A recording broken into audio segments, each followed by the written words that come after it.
अस्सलाम वालेकुम व्यूअर्स, इमरान याकूब खान साहब और ज़फ़र जलाली साहब के साथ मैं हूं Samina Pasha. Programme view point में आपको खुशामदीद कहती हूं। एक बड़ा जलसा जारी है इस वक्त हॉकी स्टेडियम में और लाहौर में ये जलसा हो रहा है और इसमें इमरान खान साहब अब से कुछ देर बाद खिताब करेंगे। काफ़ी बड़ा क्राउड यहाँ पर मौजूद है, बड़ा चार्ज क्राउड है जो कि न सिर्फ इमरान खान साहब का खिताब सुनने आया बल्कि जो सेलिब्रेशंस हैं 75 साल हो गए पाकिस्तान की आज़ादी को, डायमंड जुबली तकरीबात हैं, उसके लिए भी ज़ाहिर है कि जोश जज्बा एक अलग ही लेवल का है जो हम इस वक्त देख रहे हैं यहाँ पर मौजूद क्राउड में। उसका इंतज़ार तो अपनी जगह है ही सबको, लेकिन इसके साथ साथ ज़ाहिर सी बात है इसका इम्पैक्ट सियासी हवालों से भी बहुत सारा है कि क्या जो काफ़ी दिनों से हम देख रहे थे कि पीटीआई शायद डिफेंडिंग पोजीशन में आ गई है या कोई कमज़ोर हो गई है, क्या वाकई आज का जो क्राउड बाहर निकला है उससे उन्हें कोई तक़वियत मिलेगी? इमरान खान साहब दोबारा से क्या ये असर्ट करने में कामयाब हो गए हैं कि उनको दीवार से लगाना मुमकिन नहीं है? और इसी तरह से ये भी कुछ बातचीत करेंगे कि क्या वजह है कि सदर मुमलिकत की जानिब से ये इशारा दिया गया है कि पीटीआई और जो हुकूमत है उसके दरमियान वो बातचीत करवाने के लिए, ब्रेक थ्रू के लिए तैयार हैं। तो ये मामला किस तरफ जा रहा है, इस हवाले से भी गुफ्तगू करेंगे। आप सबको मैं खुशामदीद कहती हूँ और बात का आगाज़ करेंगे इमरान साहब से। इमरान साहब, पहले तो जलसे के हवाले से ही आप भी बात कह रहे थे कि पीटीआई का जो बयानिया है वो निस्बतन कमज़ोर हुआ है और कुछ बैकफुट पे नज़र आ रही है, लेकिन आज एक ज़बरदस्त पावर शो से आपको लगता है कि कुछ दोबारा जान पकड़ेगी तहरीक में? बिस्मिल्लाहिर्रहमानिर्रहीम। समीना, मैंने याद है आपको कल भी ये कहा था कि जलसा इनका बड़ा ही होगा क्योंकि इमरान खान साहब क्राउड पुलर हैं और वो उनको देखने के लिए, उनको सुनने के लिए लोग आते हैं। और पाकिस्तान की, मैं हमेशा कहता हूँ, एक सियासी हकीकत है जिससे किसी तौर भी इनकार नहीं किया जा सकता। लेकिन मैं ये ज़रूर आपसे कहूँगा कि आज मुबारक हो पीटीआई को, वाकई पीटीआई ने एक बड़ा शो, अच्छा शो किया है। लेकिन मैं समझता हूँ कि इसमें आज मुबारक चौधरी परवेज़ लाई साहब के लिए भी बनती है क्योंकि आज चौधरी परवेज़ लाई साहब ने भी बड़ा गेन किया है। एक तो ये कि कप्तान का एतमाद उन्हें हासिल हुआ है और आपने देखा कि उनके चेहरे से, चौधरी साहब के चेहरे से कितनी खुशी झलक रही है। और दूसरा ये कि उन्होंने मैनेजमेंट करके ये साबित किया है कि देखें वो बुज़दार से कितने बेहतर वज़ीर आला साबित हो रहे हैं। और फिर इमरान खान साहब को ये बावर कराने की कोशिश की है। और आपने देखा है कि इमरान खान साहब जब स्टेडियम में आए और स्टेज पे आए तो उन्होंने आवाम को वेव करते हुए चौधरी परवेज़ लाई को भी अपने साथ खड़ा किया। स्टेज पे तो वो उनके साथ बैठे ही हैं, उन्होंने वेव करते हुए भी उनको साथ खड़ा किया। तो ये मैं समझता हूँ कि चौधरी परवेज़ लाई के लिए भी सियासी तौर पर एक बड़ी कामयाबी है। और उन्हें ये महसूस हो रहा है कि मोनिस ने सही फैसला करवाया। नहीं, वो तो चौधरी साहब ने खुद कहा था कि ये सारा क्रेडिट मोनिस लाई को जाता है जिन्होंने मुझे पकड़ के रखा और हिलने नहीं दिया। तो ये अच्छी बात है।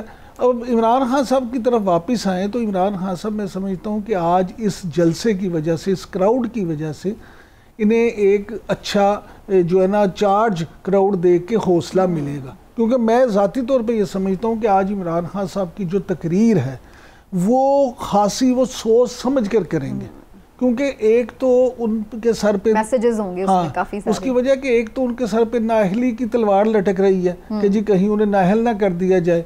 दूसरा, शहबाज गिल साहब के बयान की वजह से वो बैकफुट पे हैं, गर्चे उन्होंने अब वो ये भी कह दिया कि वो जो था कोई ठीक बयान नहीं था। तीसरी जो बात मैं समझता हूँ कि आज वो जो है ना इस अपनी तकरीर में कई टच देने की कोशिश करेंगे। आज वो देखेंगे आप कि आज की तकरीर में इमरान खान साहब हुब्बुल वतनी का टच देंगे, आज की तकरीर में इमरान खान साहब इस्लामी टच देंगे, आज की तकरीर में इमरान खान साहब अपने मुखालफिन को धमकी का टच देंगे। अच्छा। और सबसे बढ़ के ये कि वो अपने वोटर सपोर्टर को मजलूमियत का टच देंगे। आज इमरान खान साहब जो तकरीर करेंगे वो चारों टच मिला के एक ऐसी एक टच आप भूल गए, अफवाज पाकिस्तान से मोहब्बत का टच, वो भी सबसे जरूरी। वो तो सबसे पहले। ठीक है, ले लाली साहब का भी कमेंट लेते हैं। लाली साहब, क्या महसूस कर रहे हैं जलसे के लिए? कहीं आपका दिल तो नहीं चाह रहा था वैसे लाहौर में होते तो जलसे में जाते? कैसा तकरीर होगी इमरान खान साहब की और कैसा जलसा है? अच्छा, इधर खुशी से फायरिंग हो रही है, इसकी पता नहीं आप सुन सकती हैं कि नहीं, तो इसलिए मैं थोड़ा सा देर से स्टार्ट किया हूँ। पहली बात तो ये है कि थोड़ा सोचिए, जो लोग किधर किधर से आए हैं इस जलसे के लिए। आपने सुना होगा वो औरत जो ऑस्ट्रेलिया से आई है, वो कहती है मैं इस जलसे के लिए ऑस्ट्रेलिया से आई है। किसी ने पूछा क्यों, कहती है जिंदगी और मौत की बात है, ये इस मुल्क और हमारा जिंदगी और मौत की बात है। तो इसका मतलब क्या है? ये जलसा, ये -1, मैं कहता हूं -1 नहीं, the value of one man, इसकी वर्थ, इसकी कदर, दैट इज व्हाट दिस जलसा इज अबाउट। और कभी आप सोच सकते हैं कि आम बातें हो रही है, -1, आम बातें हो रही है, फैसला हो गया कि इनको डिस्क्वालीफाई करें। एक आदमी पाकिस्तान में जो इस किस्म का क्राउड को निकालता है और कहने पे एक दमड़ी नहीं खर्चता है, एक पैसा नहीं खर्चता है, एक गाड़ी नहीं भेजता है, सिर्फ उसके कहने पे इतने लोग निकलते हैं, उसको आप -1 करना चाहते हैं? 55-56 टाउन्स पाकिस्तान में इस वक्त स्क्रीन्स पे इमरान खान के जलसे को देख रहे हैं। कराची में 17 जगह हैं जो बड़े स्क्रीन्स लगे हैं जो वो ये जलसे को देख रहे हैं। इस आदमी को -1 करना चाहते हैं? ये तो एक एहसासा है मुल्क के लिए भाई। आप -1 नहीं करना चाहते हैं, आप -all करना चाहते हैं। आई एम सॉरी, अगर ये है एटीट्यूड, एक आदमी जो पॉपुलर पॉलिटिशियन है इसका ये एटीट्यूड, तो ये -all हो रहा है। माय गॉड, मैं तो हैरान हो गया हूं कि किस किस्म की बातें हो रही हैं। ये जा रहा है, खत्म हो गया है, इसका फैसला हो गया है। माय गॉड, सुन सकते हैं आप बात ऐसे? और वाकई सिंस पॉलिटिशियंस और एंकर्स बात कर रहे हैं, इसके माने कोई कदर ही नहीं है हमें। पब्लिक, जो पॉपुलर पॉलिटिशियन जिसकी पब्लिक फॉलोइंग है और बार बार उसने प्रूव कर दिया, उसकी कोई कदर नहीं है इधर। तो वाकई ये क्या है? क्या वेयर आर वी? ये हम क्या कर रहे हैं भाई? ठीक है, लेकिन इसमें बहुत सारे अभी मराहिल भी हैं इमरान साहब। कोई ये थोड़ी है कि किसी के एक कह देने से कोई नाअहल हो जाएगा या पार्टी बैन हो जाएगी या कुछ भी।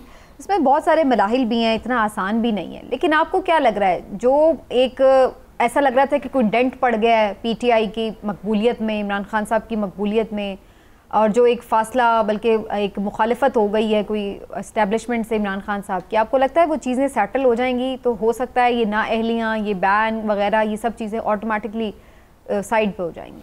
समीना, देखिए, मैं हमेशा कहता हूँ कि सियासत में कोई चीज़ भी हरफ़े आखिर नहीं होती। और दूसरी बात यह है कि सियासत के सीने में दिल नहीं होता। लिहाजा ये आप सोचें कि अगर इमरान खान साहब, भाई ये वही इस्टेब्लिशमेंट है जो इमरान खान साहब खुद कहते थे कि हम एक पेज पे और एक सफ़े पे होने का वो बड़े दावे करते थे। इसी तरह ये हुआ कि फिर मामला ख़राब होना शुरू हो गए, तो दोबारा भी एक पेज हो सकता है। लेकिन ये इतना आसान नहीं है। ये नहीं है कि एक चुटकी में जाके ये अभी जलसा हो गया और जलसे को देख के फ़ौरन एक पेज हो जाएगा, ऐसा नहीं होगा। क्योंकि जिस लेवल पे चीज़ें जा चुकी हैं वो सेटल होते हुए भी वक्त लगेगा। और मैं समझता हूँ कि वक्त अगर लगे भी, तो देखिए आज की रात जो है, जो जिस रात का इंतखाब इन्होंने किया है, ये मुनासबत क्या है? 14 अगस्त हमारे योम आज़ादी की। तो आज का दिन बड़ा पाकिस्तान की तारीख में अहम दिन है। 75 साल हमारे मुल्क को हो गए, तो इन 75 सालों में हमें कम से कम कुछ ना कुछ तो सीखना चाहिए, तमाम इदारों को भी और तमाम सियासतदानों को भी, तमाम सियासी जमातों को। तो अगर ये सीख के मिल के तो ये सदर मुमलिकत साहब ने जो बात की, आपको लगता है कि कुछ थोड़ा सा सीखने के बाद ही उन्होंने ये सोचा है कि नहीं, टेबल टॉक की जाए और आपस में सियासी जमातें कर लें, क्यों हम किसी तीसरे की तरफ देखें? समीना, बात को समझें। सदर मुमलिकत जो है ना, वो कभी भी इमरान खान साहब की मर्जी के बगैर ये बात नहीं कर सकते। ये आप लिख के रख लें। अगर सदर मुमलिकत जनाब आरिफ अलवी साहब ने ये बात की है, तो उन्होंने इमरान खान साहब की कंसेंट के साथ ये बात की है। वो सदर मुमलिकत ज़रूर हैं, लेकिन वो इमरान खान साहब की मर्ज़ी के बगैर बात नहीं कर सकते। फिर फवाद चौधरी साहब ने आज भी मीडिया से बात करते हुए इस बात को दोहराया कि जी इलेक्शन का ऐलान हो जाए तो हम फ्रेमवर्क पे बात हो सकती है। यानी ये अब पीटीआई वाले भी जो ये कहते थे कि बिल्कुल ये तसव्वुर भी नहीं किया जा सकता, वो भी अब इस बात की तरफ हैं। तो ये बड़ा खुश आइंद है। हुकूमत, पीडीएम में शामिल जमातें और ये जो तहरीक इंसाफ है, ये अगर मिल के बैठते हैं और आपस में कुछ चीज़ें तय करते हैं, तो उससे मुल्क का भी फ़ायदा होगा और पाकिस्तान का फ़ायदा होगा। साथ साथ ये इन सियासी जमातों का भी फायदा होगा। हिलाली साहब, आपको लगता है कि ये कोई एक अहम मैसेज है या फिर ये बहुत सारी आम सी बातों में से एक बात थी कि चलें जी मिलके बैठ जाएंगे, इन्होंने बैठना बूटना कोई नहीं है आपस में?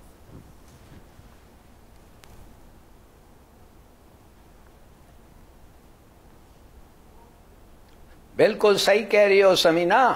क्या कह रहा है ये प्रेसिडेंट? वो कहता है एक दफे डेट दे दो, असेंबलियों को डिसॉल्व कर दो और आओ, मैं बैठता हूं और तुम दोनों के साथ मैं प्रिसाइड करता हूं, तुम बात करो इस शर्त पे कि इलेक्शन का डेट अनाउंस करो और असेंबलियों को डिसॉल्व करो, otherwise he has no role. उसके अलावा क्या ये प्रेसिडेंट कह रहा है कि ये कुछ नहीं है, बस वो कह रहा है कि देखो कर दो जो करना है, इलेक्शन इलेक्शन इलेक्शन, ये एक ही चीज है इस मुल्क में और यही एक चीज है जो सबको सब मामलों को हल कर देगी। मगर ये एक चीज है इसलिए कि उनको पता है, और आज के क्राउड के बाद कोई पागल होगा अगर वो नहीं मानता है कि he is the most popular politician इन पाकिस्तान। तो इसलिए कि वो पॉपुलर पॉलिटिशियन है आप इलेक्शन ना कराएं, हैं?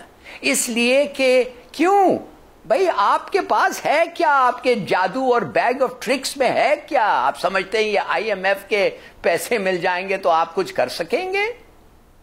क्या आप पैसे कम करेंगे? देखिए IMF आपको बहुत सारे पैसे दे देंगे, कोई फर्क नहीं पड़ता। अगर पेट्रोल का कीमत कम नहीं होता, खाने का कीमत कम नहीं होता, बेशक आपके बहुत सारे पैसे हो गए, इट्स पॉइंटलेस। क्या वो आदमी जिसने अपने 17 साल और 12 साल की लड़कियों को कत्ल करके एक नोट भेजा अपने रिश्तेदारों को कि उनको मेरे बेटियों का लाश नहीं देना और मैं खुदकुशी करने वाला हूं इसलिए कि मेरे पास खाने के लिए उनके पैसे नहीं हैं, मेरी लाश ईदी को दो और जो घर में चीजें ये सब चीज ईदी के पास जाएंगे, और फिर उसने अपना भी जान ले लिया। ये लोगों को कोई कनेक्शंस है ऐसे लोगों के पास? इन्होंने कुछ पैसे कम किए, इन्होंने कोई $65-70 तक चले जाएगा पेट्रोल, आप समझते हैं कि कम होगा? नहीं, इसलिए कि आपने इतना कर्ज लिया है कि IMF कह रही है कि जब तक ये फेंटोगे नहीं तुम्हारे को रियायत नहीं मिलेगी। और हम तुम्हारे को पैसे दे रहे हैं, मगर देने के पहले चिट्ठी ली है उन्होंने चीन से, सऊदी अरेबिया से, UAE से, शायद कतर से भी, इनको दे रहे हैं 4 मिलियन, लिख के दो कहने लगे IMF ने, फिर हम इनको 1-2 बिलियन देंगे। ये हालत आपने किया है। ये लोग जो 20 साल 30 साल से आप पे हुकूमत करते रहे और इनसे आप इनको ही खींच के ले आए और थोप दिया है लोगों के ऊपर, और लोगों को कहते हैं ये इलेक्शन भी नहीं करो। What is this? भाई खुदा के लिए, can't you see the writing is on the wall? We are headed, हमारा रुख है minus all, not -1, minus all। मिस्र की तरह देखें आप। ठीक, लेकिन इमरान साहब ये अलग बात है कि उनके पास, अच्छा आप इस पे कुछ रिस्पॉन्ड करना है आपके नहीं, लेकिन मेरा सवाल बुनियादी तौर पर ये है कि अगर ये अभी नहीं भी इलेक्शन की, सिर्फ उनका बुनियादी शर्त है कि इलेक्शन की तरफ अगर आप जाते हैं तो फिर हम बातचीत के लिए तैयार है, जो हिलाली साहब का पॉइंट है, और उसकी तरफ PDM नहीं जा रही। लेकिन कहीं ना कहीं ये बातें भी अब खबरों में आ रही हैं कि कुछ शराइत के साथ PMLN और बाकी भी जो इत्तेहादी हुकूमती है इस बात के लिए तैयार है कि वो इलेक्शन में जाएं। ये खबरें कितनी सही हैं? देखें, इस वक्त तक तो हमारे वाकफाने हाल के मुताबिक PDM अर्ली इलेक्शन पे बिल्कुल भी राजी नहीं है। अच्छा। PDM की क़यादत ये समझती है कि जनाब इस वक्त हालात ये हैं कि उन्हें पैसे भी मिलना शुरू होगी और आलमी मंडी में तेल की कीमतें भी कम हो रही हैं। और मैंने जैसे कल भी जिक्र किया था कि ब्लूमबर्ग की रिपोर्ट के मुताबिक इस साल के नवंबर-दिसंबर तक पेट्रोल की कीमतें जो हैं आलमी मंडी में, वो क्या समझ रहे हैं कि $65 फी बैरल तक पहुंच जाएंगी, ये उनका अंदाज़ा है। अगर ये होता है तो हुकूमत ये समझती है कि पैसे भी आ जाएंगे, तेल भी सस्ता हो जाएगा तो हम कुछ डिलीवर कर देंगे और लिहाजा इलेक्शन उसी वक्त होंगे। अभी तक की जो सूरत हाल है उसमें हुकूमत ने एक लम्हे के लिए भी ये नहीं सोचा कि वो अर्ली इलेक्शन की तरफ जाएं। अच्छा, लिहाजा ये बात हो रही थी ना कि नवंबर की तैनातियां अगर एक साल डिले कर दी जाएं तो फिर जो है वो कुछ शराइत पर नवाज शरीफ साहब वापस आ जाएं और उनको अहल कर दिया जाए, देखिए फिर हो सकता है कि सारे मिलकर देखिए वो तो फिर अगर मगर ये तो बहुत कुछ होता है वो तो फिर बहुत कुछ होता है। देखिए नवंबर की तैनाती जो है 1 साल बाद अगर डिले भी कर दें तो उसमें 1 साल में 12 महीने होते हैं, 12 महीनों में 52 वीक्स होते हैं। यहाँ तो 1 घंटे में बहुत कुछ हो जाता है, लिहाजा ये अभी बड़ी चीज़ें ना लंबी हैं। मैं ये समझता हूँ ज़ाती तौर पे कि ये जो मुल्क की सूरत हाल है, अगर कुछ लोग ये समझते हैं कि शायद सारे ये खराबी के जिम्मेदार, वज़ीर-ए-आज़म साहब ने आज खिताब में वो कर दिया है, मिसाक मईशत की दोबारा ऑफर की है, बिल्कुल की है और वो मजीद करेंगे। बात ये वो इलेक्शन की बात करते हैं, वो मिसाक मईशत की बात। अब देखें ना, बात तो यही है। इस वक्त मुझे आप ये बताएं कि ज़्यादा ज़रूरत इलेक्शन की है कि मिसाक मईशत की? मुल्क की जो मामलात हैं ये तो आप ये समझते हैं कि पहले मईशत ठीक हो जाए, हुकूमत का ये मौक़िफ़ है। आप ये कहते हैं नहीं पहले इलेक्शन करा दें, क्योंकि आप ये समझते हैं कि इस वक्त आप पॉपुलर हैं, आप इलेक्शन हो जाएगा तो आप जीत जाएंगे। मामला ये कि हर तरफ सिर्फ हुकूमत इक़्तिदार हासिल करने की जंग है, मुल्क के लिए नहीं सोच रहे। वो अपनी हुकूमत बचाने मईशत करेंगे और ना वो अगली इलेक्शन वो अपनी हुकूमत बचाने के लिए बैठे हैं, ये हुकूमत में दोबारा आने के लिए बैठे हैं। और खुदा का वास्ता को इस मुल्क के लिए सोच लो। आप लोगों को सिर्फ इक़्तिदार का इतना हवस है, इतनी लालच है। हिलाली साहब कुछ इस पे कमेंट करना चाहते हैं? जी हिलाली साहब।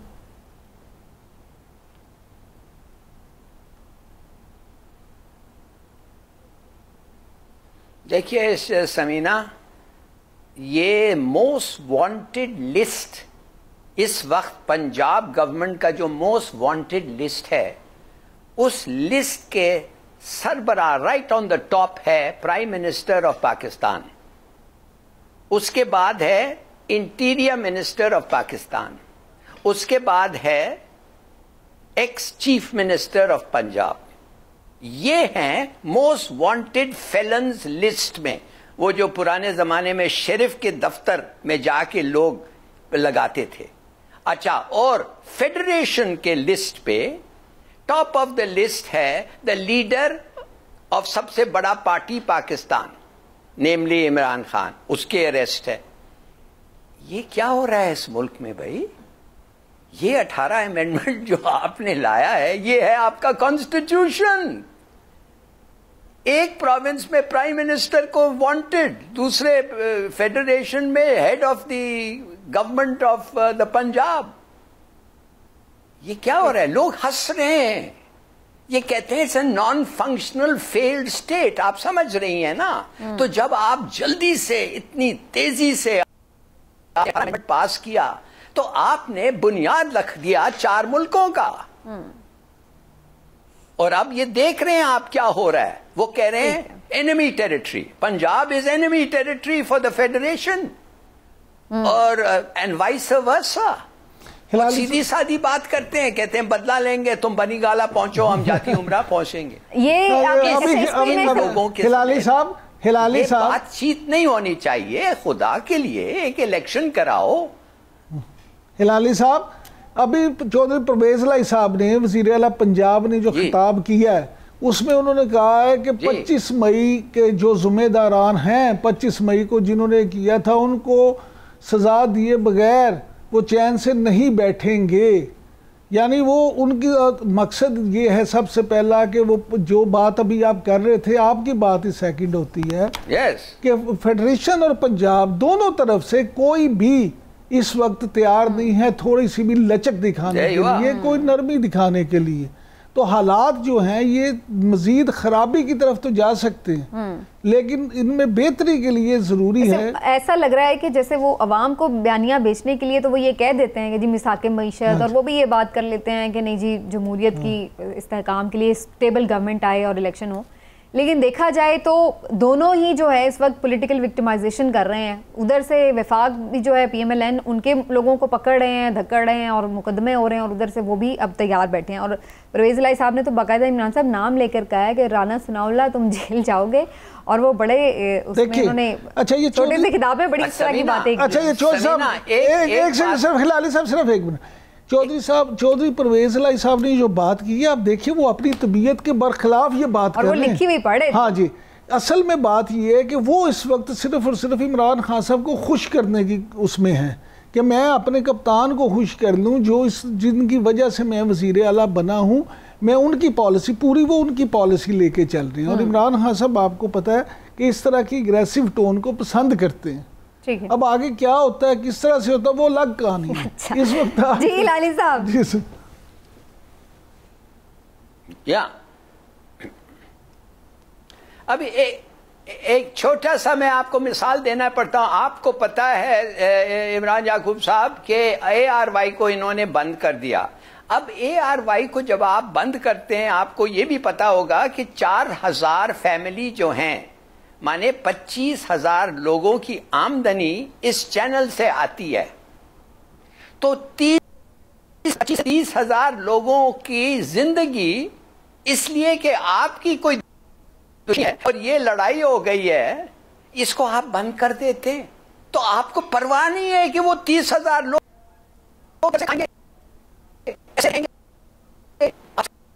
मैं आपको सिर्फ समझाना चाहता हूं कि इम्पैक्ट जो पब्लिक पे होता है, इनको कोई परवाह ही नहीं है। बिल्कुल ठीक।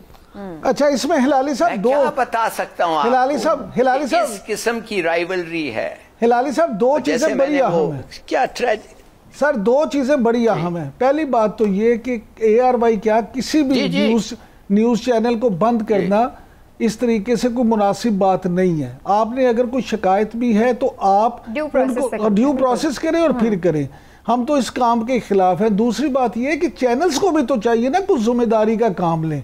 ये तो नहीं है कि आपके पास अगर लाइसेंस है तो आप जो मर्जी करते फिरें। तीसरी बात यह कि 4000 मुलाजमीन का जो कहा जा रहा है, सर वो सिर्फ ARY न्यूज़ के नहीं है 4000, वो 4000 फैमिली जो हैं वो उनके पूरे ग्रुप की हैं। लेकिन वो भी आपको पता है पाकिस्तान में जब इस तरह की बात होती है तो फिर वो सब बढ़ा चढ़ा के उसमें शामिल हो जाते हैं। मैं कहता हूँ 400 भी हो। ये पहली बात है। असूली तौर पे हम असूली तौर पे इस बात के खिलाफ हैं कि किसी के साथ भी इस तरह से बगैर ड्यू प्रोसेस के ये काम नहीं होना चाहिए। ठीक है नाज़रीन, प्रोग्राम में हम डिस्कशन अभी कर रहे हैं, लेकिन यहाँ वक्त हो गया एक ब्रेक का। छोटे से ब्रेक के बाद वापस आते हैं, हमारे साथ रहिएगा।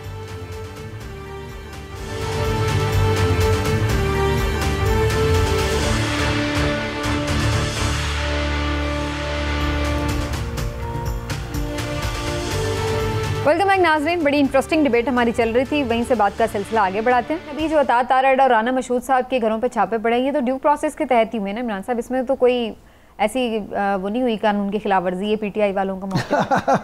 अच्छा, ये क्या ड्यू प्रोसेस हुआ जी? आप कह रहे हैं जी, क्या? मैंने कहा है PTI वालों का मौका। हाँ। वो कह रहे हैं कि जी हमने जाके कोई दीवारें नहीं फैलांगी, कुछ नहीं, हम वारंट लेके गए हैं, वहाँ पे वो नहीं थे, हम नोटिस दे के आ गए, हमने कोई ऐसी कानून की खिलाफ वर्जी। अच्छा, नोटिस देने ऐसे 10-10 गाड़ियां जाती हैं इस तरह से?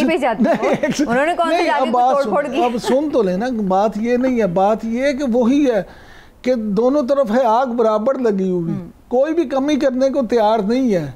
हर बंदा ये चाहता है कि मैं टिट फॉर टैट वाला मामला करूं। यहाँ पे तो ऐसा लग रहा है लाल साहब, यहाँ लोग वैसे मुझे लग रहा है कि PTI को ना दोनों तरफ से ही वो कहते हैं ना डांट पड़ रही है, जो इनके अपने लोग हैं। और समीना, जी और समीना,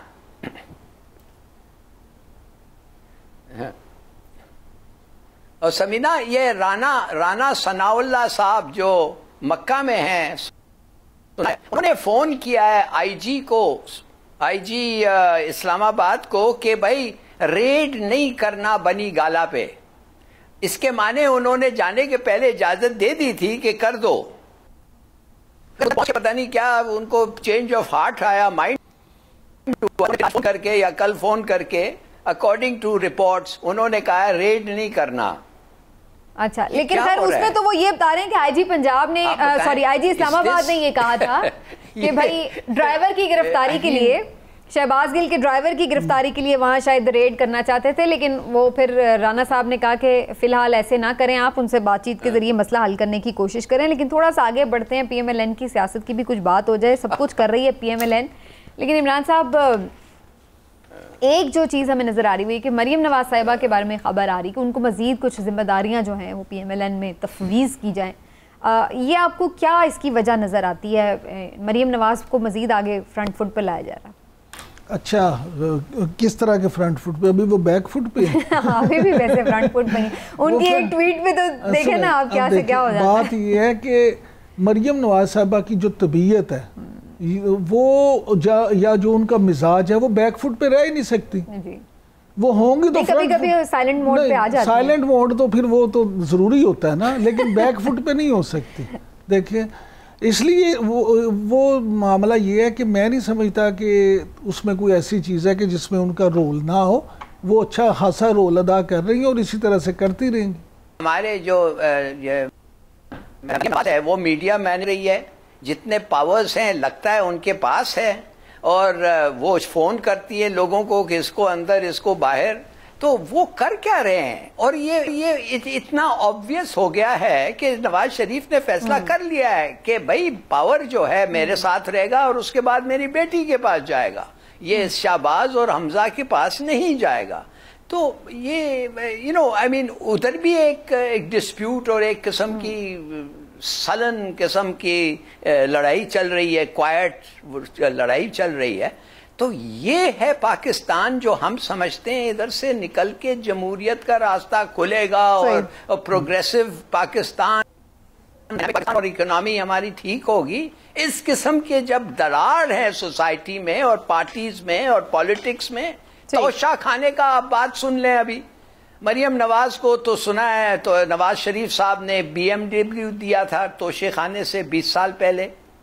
अब आप क्या, हम समझते हैं उसको निकाल देना चाहिए नौकरी से नवाज शरीफ साहब को कि इसलिए उन्होंने ये काम की थी, या वो $70 बिलियन जो ओबामा की वाइफ ने जो सुनाए दी थी, चलिए वो क्या किया हमें, मुझे नहीं पता। लोग पूछ रहे हैं कि वो 70 बिलियन गए किधर, किसी को नहीं पता। आसिफ जरदारी साहब की 4 गाड़ियां 3 गाड़ियां जो फॉल्स अकाउंट से गई हैं। हाँ, मैं फॉल्स अकाउंट्स पे जो ये आसिफ जरदारी साहब की गाड़ियां बुलेट प्रूफ जो लिया था और वो पैसे किधर से आए थे, देखिए ये चीजें ठीक हैं, ये गलत हैं, ये अगर हुआ है क्रिमिनल है, मगर आपको थोड़ा सोचना चाहिए कि ये होगा आपका basis of major changes in the political landscape of Pakistan. बिल्कुल ठीक है। अच्छा, इसमें 2 बड़ी चीजें अहम बात की है लाली साहब ने। देखिए तोशाखाना पे पहले बात कर लेते हैं। तोशाखाना में मसला ये नहीं है कि तोशाखाना से उन्होंने क्यों ली है। इमरान खान साहब का मसला ये है कि उन्होंने तोशाखाना से चीजें लेके पहली बात की डिक्लेयर नहीं की और फिर उसके बाद उन्होंने वो बेच भी दी।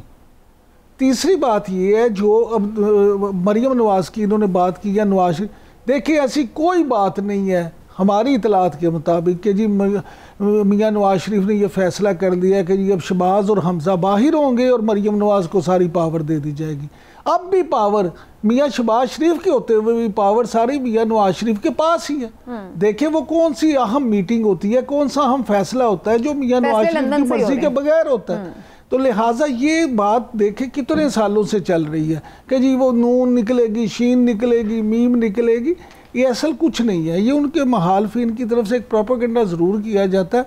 लेकिन मैं फिर आपसे कहूँ, जो मियां नवाज शरीफ और मियां शहबाज शरीफ की बतौर 2 भाइयों के आपस में बॉन्डिंग है, मैं समझता हूँ कि उनकी ज़िंदगी में तो कम से कम ये रिफ्ट नहीं हो सकती।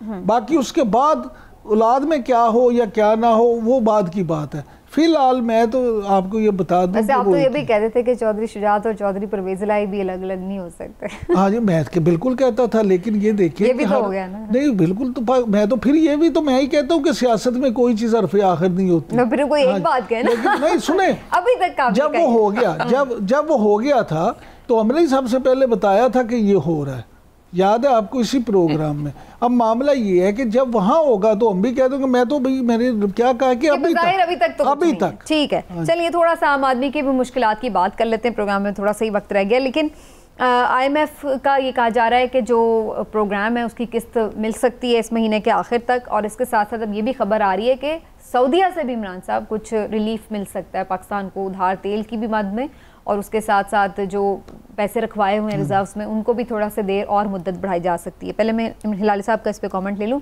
हिलाली साहब, आप समझते हैं कि ये पैसे आ जाएंगे तो इससे कुछ रिलीफ मिल सकता है, अवाम को कोई फ़र्क पड़ेगा उनकी ज़िंदगी पर?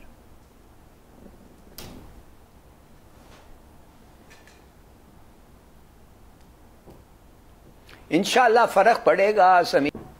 पैसे हैं उन्होंने साइन करके खत देना है और शायद दे भी दिया है कि हाँ हमने वादा किया था 2.2 बिलियन और 4.4 बिलियन और मेरे ख्याल में क्रेडिट फैसिलिटी कर रहे हैं पेट्रोल के लिए, तो समझेंगे हमारा पोजीशन बेहतर हो जाएगा। IMF से 1 बिलियन अभी और पूरा प्रोग्राम 2 बिलियन एक्सपेंड होगा। ये सब अच्छी बातें हैं जब कोई बैंकरप्ट होता है, मगर एक चीज अब याद रखें, ये सब चीजें जो हैं ये इसलिए हो रहा है आप पेट नहीं सकते। तो वर्ल्ड बैंक कह रहा है, IMF कह रही है कि कम से कम ये चीजें कॉन्फिडेंट होंगे कि हमारे पैसे वापस आ सकते हैं। चीन से भी उन्होंने खत लिया है कि हम भी उनको कुछ पैसे दे रहे हैं। इमेजिन, कहते हैं साइन करके दो। तो कहने की बात सिर्फ है कि बेहतर सिचुएशन इंशाअल्लाह होगा, मगर क्या तो कॉमन मैन के लिए ये पैसे कम होंगे, माने जो प्राइसेस कम होंगे? आंसर इज प्रोबेबली नॉट, या नॉट इनफ। पेट्रोल जरूर कम होगा अगर इंटरनेशनल मार्केट है, उससे हर चीज का इंपैक्ट पड़ता है, मगर अब बढ़ इतने गए हैं समीना कि वो काफी नहीं होगा। थोड़ा बहुत अगर मिल भी जाएगा रिलीफ तो वो नहीं इतना फर्क पड़ेगा। लेकिन इमरान साहब, यही मेरा बुनियादी सवाल था जो हिलाली साहब ने बात की कि डॉलर सस्ता हो रहा है, आज उसकी प्राइस काफ़ी नीचे गिरी है, 207 तक वो गया है, लेकिन बात वहीं आ जाती है कि उससे क्या आम आदमी की ज़िंदगी में फ़र्क पड़ रहा है? महंगाई की शरह तो अभी भी 37% पर है। देखिए 100% पड़ेगा, और असल में हुकूमत का इम्तहान ही ये है कि अगर हुकूमत वाकई ही डॉलर की कीमत कम होने से, तेल की कीमत कम होने से, एडिबल ऑयल की कीमत कम होने से, इन कीमतों की कीमत यहाँ पे इन अशिया की कीमत जो ज़रूरत ज़िंदगी की अशिया हैं उनकी कीमतों में कमी न ला सकी, तो फिर तो हुकूमत का ये फेलियर है। लिहाजा हुकूमत को अपने सर्वाइवल के लिए, हुकूमत को अगले इलेक्शन में जाने के लिए ये करना पड़ेगा।